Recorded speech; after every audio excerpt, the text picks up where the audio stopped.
ईश्वर के रहस्य।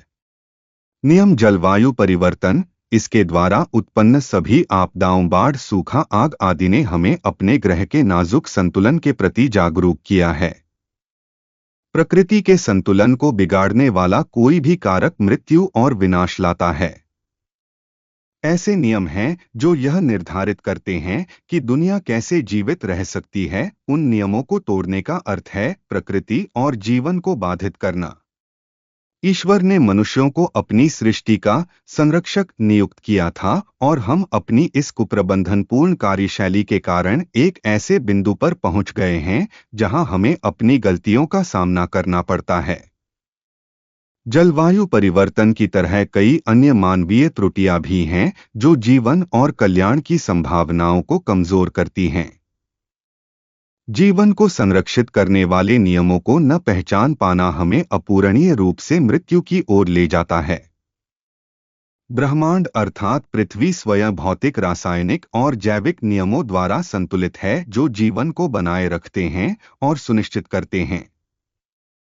ज्वारभाटा, पृथ्वी और चंद्रमा की गति, ऋतु, हर चीज का एक उद्देश्य है, यहाँ तक कि सूर्य से पृथ्वी की दूरी का भी।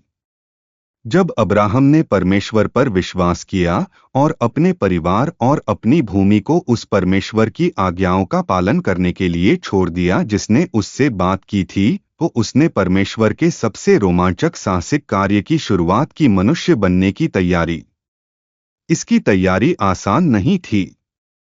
पहला कदम था अपने परिवार को तब तक बढ़ाना जब तक कि वह एक राष्ट्र न बन जाए।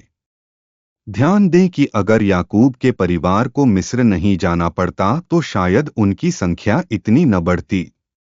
केवल 400 वर्षों में उनकी संख्या बढ़ती गई और वे एक विशाल जनसमूह बन गए।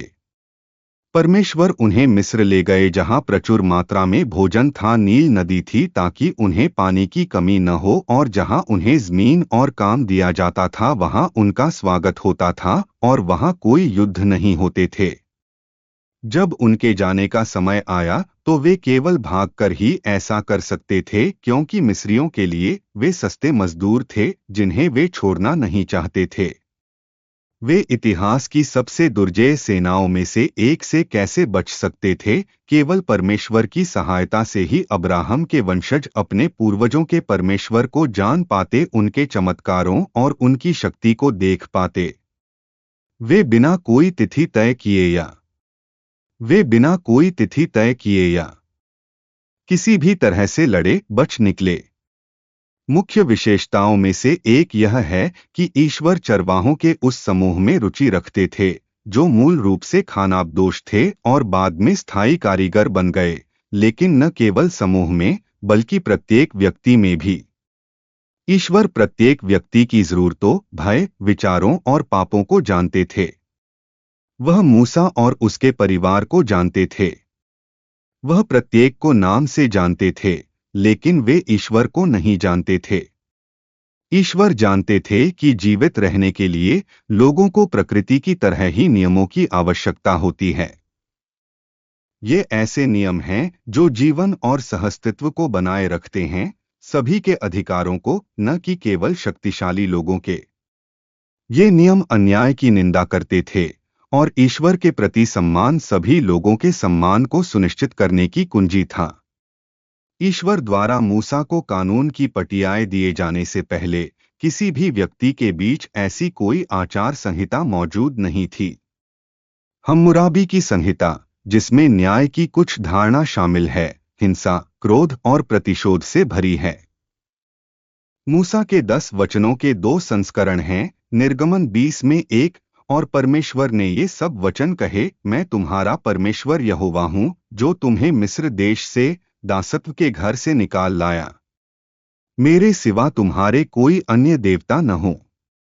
तुम अपने लिए ऊपर आकाश में, नीचे पृथ्वी पर या पृथ्वी के जल में किसी भी वस्तु के रूप में कोई मूर्ति नहीं बनाना।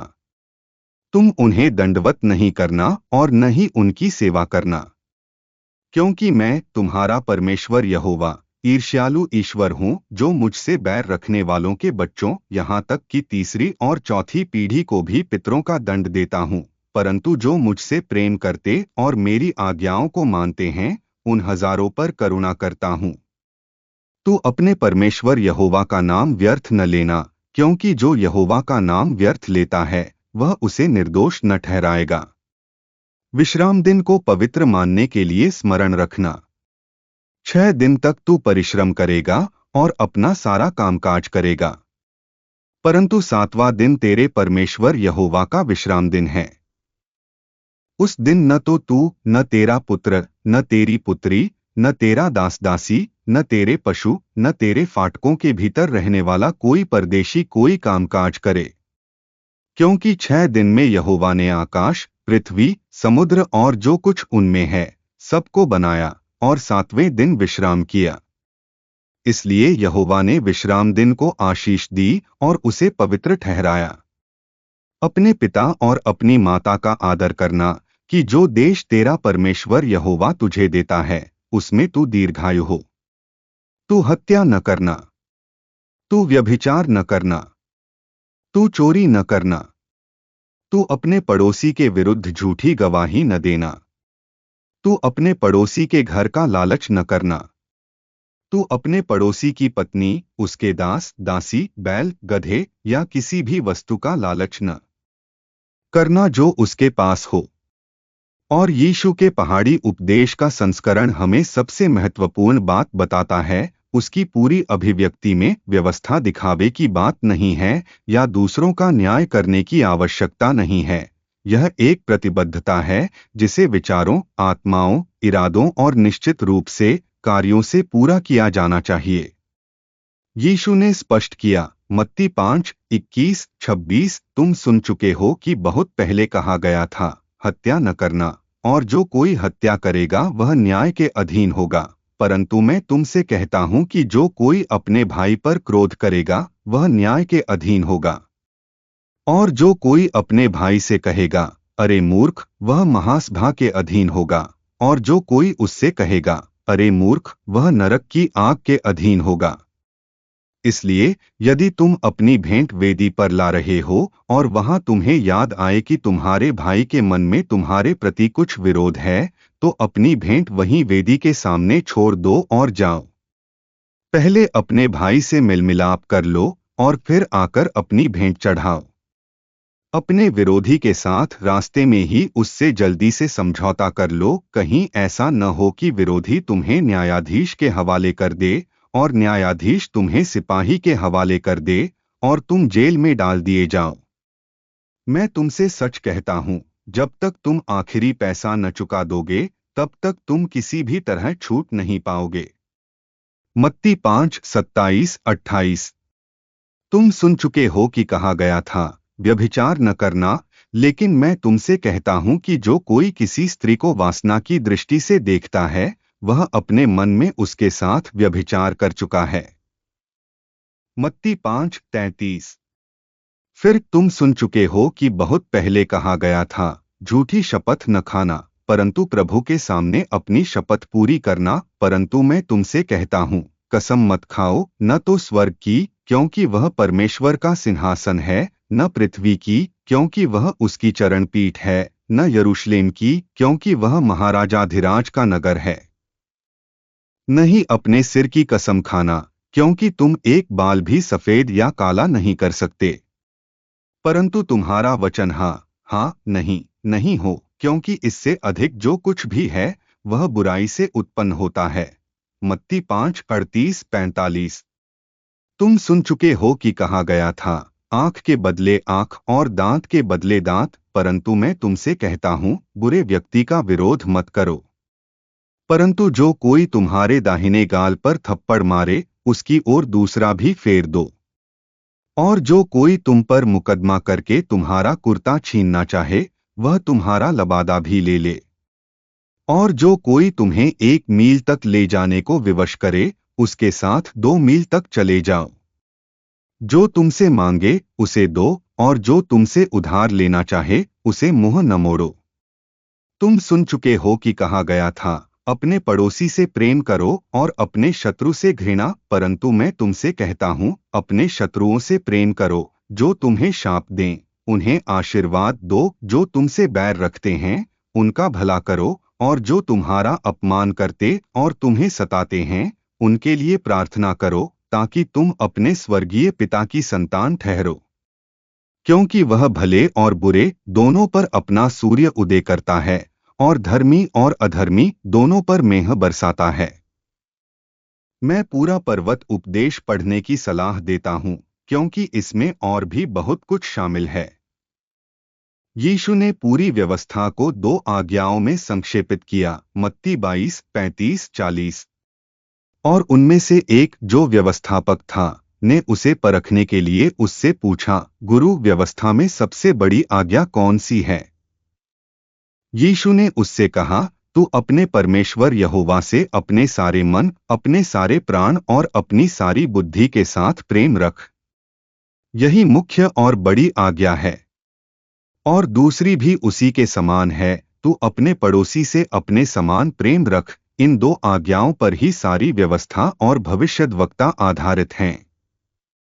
यीशु ने यह भी स्पष्ट किया कि स्वर्ग के राज्य का उत्तराधिकारी बनने के लिए व्यवस्था का पालन करना आवश्यक है, मत्ती 19:16-21। तब एक व्यक्ति ने उसके पास आकर पूछा, हे गुरु, अनंत जीवन पाने के लिए मुझे कौन सा भला काम करना चाहिए? उसने उससे कहा, तू मुझे भला क्यों कहता है?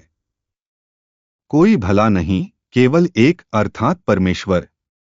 परंतु यदि तू जीवन में प्रवेश करना चाहता है तो आज्ञाओं का पालन कर। उसने उससे पूछा, कौन सी आज्ञाएं? यीशु ने उत्तर दिया, तू हत्या न करना, व्यभिचार न करना, चोरी न करना, झूठी गवाही न देना, अपने पिता और अपनी माता का आदर करना और अपने पड़ोसी से अपने समान प्रेम रखना। युवक ने उससे कहा, ये सब तो मैं बचपन से मानता आया हूं, अब मुझमें क्या कमी है? यीशु ने उससे कहा, यदि तू सिद्ध होना चाहता है तो जा, जो कुछ तेरा है उसे बेचकर कंगालों को दे दे और तुझे स्वर्ग में धन मिलेगा, और आकर मेरे पीछे हो ले। उसने धनी युवक से क्यों कहा कि उसे सब कुछ छोड़ना होगा?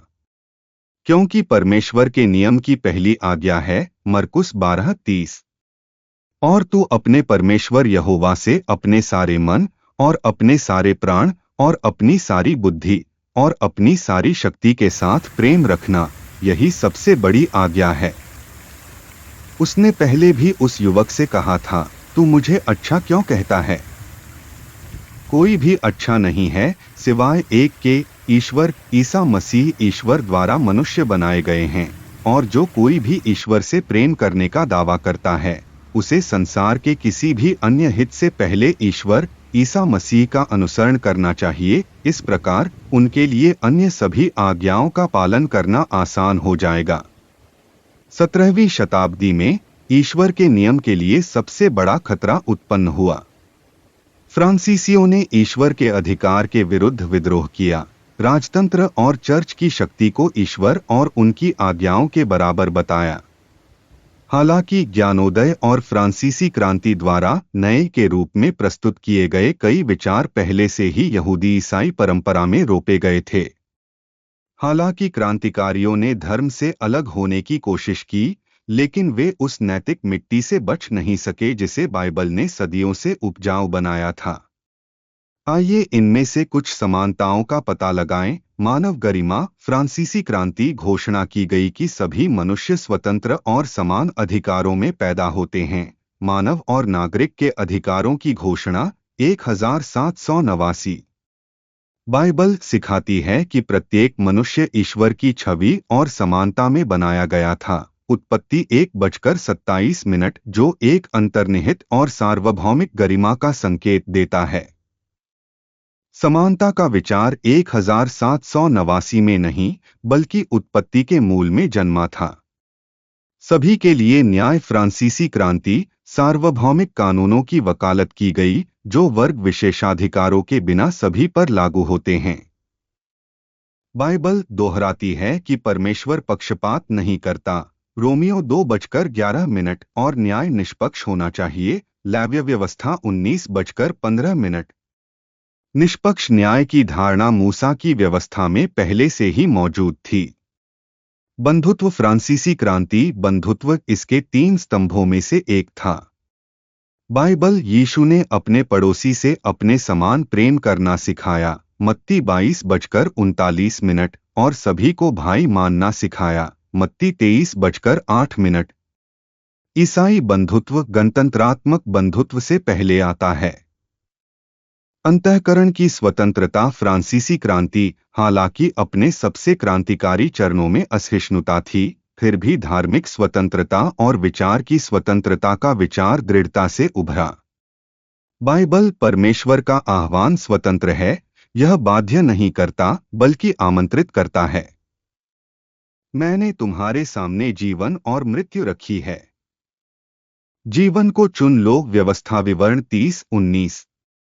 चुनाव की स्वतंत्रता एक बाइबल सिद्धांत है, आध्यात्मिक मामलों में भी। विशेषाधिकारों का उन्मूलन फ्रांसीसी क्रांति, सामंती और पादरी वर्ग के विशेषाधिकारों का उन्मूलन। बाइबल भविष्यवक्ताओं ने सत्ता के दुरुपयोग और गरीबों के उत्पीड़न की निंदा की, यशायाह 10:1-2, आमोस 5:11-12। सामाजिक अन्याय की भविष्य सूचक आलोचना क्रांतिकारी भावना का पूर्वाभास कराती है। एक नवीनीकृत दुनिया में आशा फ्रांसीसी क्रांति, एक नए, न्यायपूर्ण और स्वतंत्र समाज का स्वप्न देखा गया। बाइबल परमेश्वर के एक ऐसे राज्य का वादा करती है जहां न्याय, शांति और पूर्णता होगी, यशायाह 11, प्रकाशित वाक्य 21। दोनों दर्शन सामाजिक मुक्ति की एक युगांतिक लालसा साझा करते हैं। ज्ञानोदय ने ईसाई स्रोतों से प्रेरणा ली, हालांकि बाद में उन्होंने इस स्रोत को नकारने का प्रयास किया। हबक्कूक 2:4 की पुस्तक कहती है, धर्मी लोग विश्वास से जीवित रहेंगे। कुछ प्रोटेस्टेंट समूहों द्वारा गलत व्याख्या की गई इस आयत का इस्तेमाल यह कहने के लिए किया गया है कि व्यवस्था पुरानी या अमान्य है, लेकिन मैं पूछता हूं, धर्मी कौन है? वह जो परमेश्वर की व्यवस्था का पालन करता है। पौलुस ने जोर देकर कहा कि अनुग्रह ही हमें बचाता है, लेकिन इसका मतलब यह नहीं कि व्यवस्था समाप्त हो गई है। अनुग्रह परमेश्वर की ओर से एक उपहार है, एक वरदान, जैसे जब पिता ने उस उड़ाऊ पुत्र को क्षमा कर दिया जिसने उसे पाप में जीने के लिए छोड़ दिया था, लेकिन पिता ने खुले दिल से उसका स्वागत किया और पुत्र के रूप में उसका सम्मान बहाल किया, जिसे उसने त्याग दिया था। पुत्र अपने पिता से क्षमा पाने के लिए कुछ नहीं कर सकता था, यह पिता की ओर से एक उपहार था, यही अनुग्रह है। हालांकि यदि पुत्र पिता की आज्ञाओं का उल्लंघन करता है, तो वह उद्धार के अनुग्रह और आशीर्वाद को खो देगा। यूहन्ना 15:13-14 में यीशु ने कहा, इससे बड़ा प्रेम किसी का नहीं कि कोई अपने मित्रों के लिए अपना प्राण दे। यदि तुम मेरी आज्ञाओं का पालन करो, तो तुम मेरे मित्र हो। जो कोई यीशु की आज्ञाओं को मानने से इनकार करता है, वह अब उसका मित्र नहीं है। हम समझ चुके हैं कि इन आज्ञाओं का उल्लंघन करने से संसार और मानवता असंतुलित हो जाती है और विनाश व दंड मिलता है। परमेश्वर की आज्ञाओं और मानवीय परंपराओं के बीच अंतर करना जरूरी है। मत्ती 15:3 में यीशु ने कहा, उसने उनसे कहा, तुम भी अपनी परंपराओं के लिए परमेश्वर की आज्ञा क्यों तोड़ते हो? परमेश्वर हमारा न्याय उसके नियमों के पालन से करेगा, मानवीय परंपराओं के पालन से नहीं। हम परमेश्वर से यह नहीं कह सकते, आप मुझे इसलिए स्वीकार करने के लिए बाध्य हैं क्योंकि मैंने दशमांश दिया, या इसलिए कि मैंने वर्दी पहनी, या माला जप की, या संत कुकुफेट के प्रति समर्पित था। If you enjoyed our video, please give us a thumbs up, subscribe to the channel, and activate the bell. This channel isn't monetizable, but we need your support to keep making videos.